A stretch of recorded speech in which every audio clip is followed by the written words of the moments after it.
Throwing shade on rural communities. State board ruling puts Timber County budgets in jeopardy by Krist Novoselic.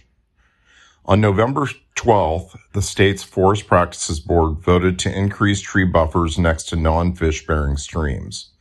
This change goes beyond impacting wild salmon, as rural counties reliant on excise tax on timber sales will see their revenue drop. The new rule basically defunded local programs meeting human needs. The Forest Practices Board, the FPB, adopted new rules which impose larger buffer zones on private lands. The rules mandate no timber to be cut within 75 feet on each side of the stream, up from the previous 50-foot buffers.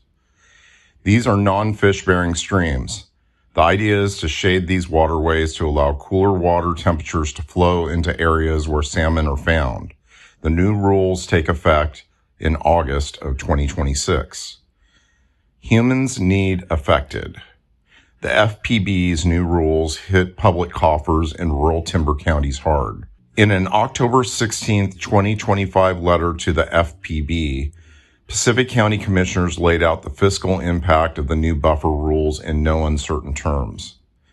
Quote, in Pacific County alone, the regulation is predicted to result in an immediate timber value loss topping at over $259 million and a timber excise tax revenue loss around $12.9 million, with an estimated 11.9 reduction in harvestable timber.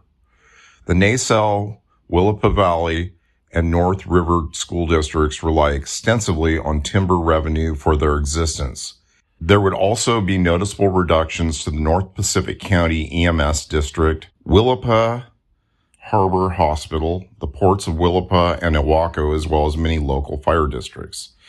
These are services provided to our residents that do not operate from a flush cash position. Every one of these types of change impacts them in a very real way, which impacts Pacific County citizens in a very real way.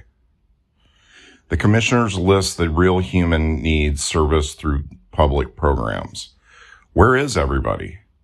Our state's ruling party, along with its constellation of support groups, are quiet over this looming public funding crisis. Where are the unions, transit riders, education, public health, and other social safety net advocates? The FPB should not have approved the buffer zone rules. While the science behind the decision is not conclusive, the board also had a statutory path to protect vital public rural services. Necessary and overriding public interest analysis. Final Tier 2 anti-degradation analysis is one of the reports the FPB based its vote on. This document covers the scope of the decision and included the following on page 50.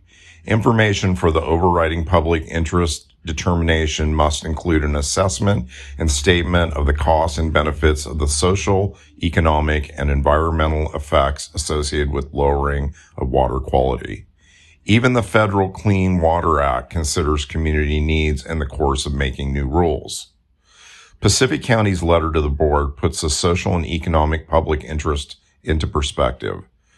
There certainly was an out for the FPB members concerned about funding public services. Habitat protection. Salmon are iconic in our state, and it's right and proper to protect them. Let's have more fish in our rivers, streams, and frying pans.